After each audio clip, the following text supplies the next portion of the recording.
Hello viewers, দ্বিতীয় পর্বে আপনাদের সবাইকে স্বাগতম। প্রথম পর্বে আমি দেখিয়েছি কিভাবে মিডিয়া ইম্পোর্ট করবেন। যদি না দেখে থাকেন তো অবশ্যই আমার চ্যানেল থেকে দেখে নিতে পারেন। তো এখন আসি অ্যানোটেশনে। অ্যানোটেশন হচ্ছে এর মধ্যে কোনো কিছু যদি লিখতে যান, সেক্ষেত্রে যে কোনো একটা স্টাইল সিলেক্ট করবেন। লেখার উপরে আপনি ডবল ক্লিক করে লেখাটি সিলেক্ট করে যে কোনো লেখা লিখতে পারবেন।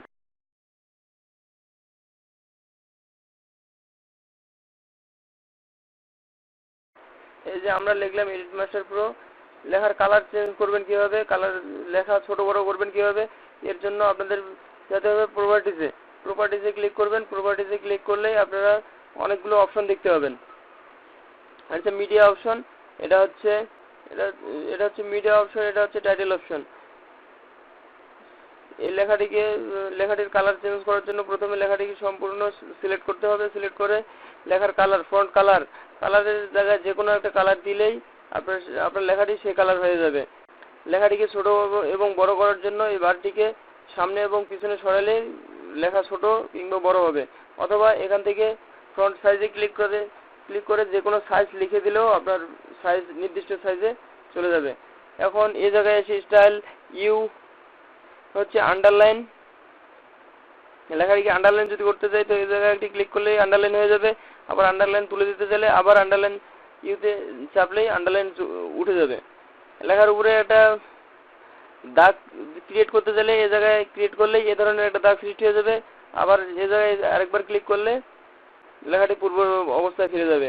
লেখাটিকে বাম দিক থেকে শুরু করার জন্য এটি ক্লিক করতে হবে, ডান দিক থেকে শুরু করার জন্য এটি ক্লিক করতে হবে, এবং মাঝখান থেকে শুরু করার জন্য মাঝখান থেকে শুরু হবে, দুই দিকে ভাগ থাকবে, এজন্য এটি ক্লিক করতে হবে। লেখাকে উপর থেকে শুরু করার জন্য এটাতে নিচে নেওয়ার জন্য এখানে ক্লিক করতে হবে। লেখাকে বক্সের মাঝখানে আনার জন্য এটা ক্লিক করতে হবে। লেখাকে ইচ্ছা করলে আপনি বোল্ড করতে পারবেন, ইটালিক করতে পারবেন, এটা ইচ্ছা মতো আপনারা একটু দেখে নেবেন। প্রথমে আমাদের টাইটেল ক্রিয়েট করা হয়ে গেল, টাইটেল বসিয়ে দিলাম। টাইটেলটি কতক্ষণ পর্যন্ত থাকবে সেটা এখান থেকে আপনি ডানে টাইটেলের সাইডে ক্লিক করে মাউস পয়েন্টারটি রাখলে এ ধরনের একটি চিহ্ন দেখতে পাবেন। এই ধরনের চিহ্ন আসলে ডান দিকে সরিয়ে নিলে যতদূর সরাবেন ততদূর লেখাটি অবস্থান করবে।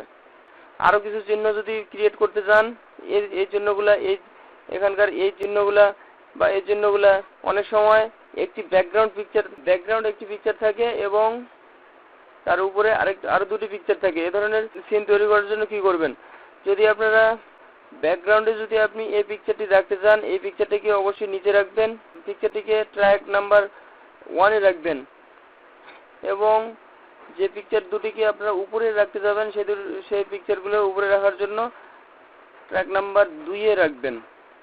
যে ট্র্যাক নাম্বার 2-এ একটি পিকচার রেখে দিলাম, আরেকটা পিকচার রাখলাম আমরা ট্র্যাক নাম্বার 3-তে।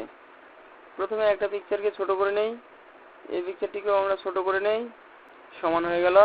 এই দুটির মধ্যে পার্থক্য যদি আমরা দেখাতে চাই তো কি করব, প্রথমে এ ধরনের চিহ্ন, এই চিহ্নগুলো মূলত এই সব জায়গায় ব্যবহার করা হয়। চিহ্নতে ডবল ক্লিক করলেই চিহ্নটি চলে আসবে।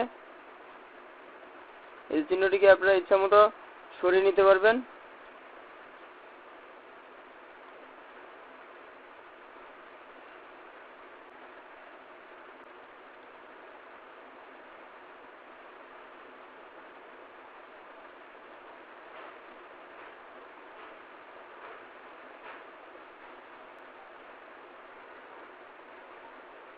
এই যে দেখছেন চিহ্নটি হাতে আঁকার মতো একটা অবস্থা সৃষ্টি হচ্ছে। এটিকে স্পিড কমানো এবং বাড়ানোর জন্য এই যে ড্র টাইম বাড়িয়ে দিলেই আপনার বেশিক্ষণ সময় ধরে ইয়েটি আঁকা হবে। এই যে এবার প্লে করে দেখেন, একটু আস্তে চিহ্নটি একটু আস্তে ক্রিয়েট হচ্ছে, আর এটা কমিয়ে দিলে চিহ্নটি খুব দ্রুত ক্রিয়েট হয়ে যাবে। দেখুন, এই যে খুব তাড়াতাড়ি চলে এসছে। এক্ষেত্রে আপনাদের ইচ্ছা মতো করবেন, চিহ্নর বর্ডার এই বারের মাধ্যমে চিকন অথবা মোটা করতে পারেন।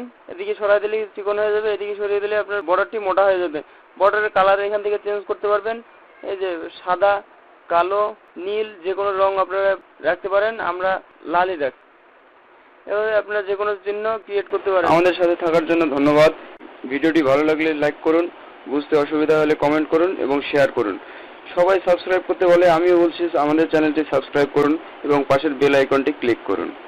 হ্যালো ভিউয়ার্স, আর ভিডিওটি বড় করছি না, আজকের পর্ব এখান থেকে শেষ। বাকি অংশটি আপনারা তৃতীয় পর্বে দেখুন।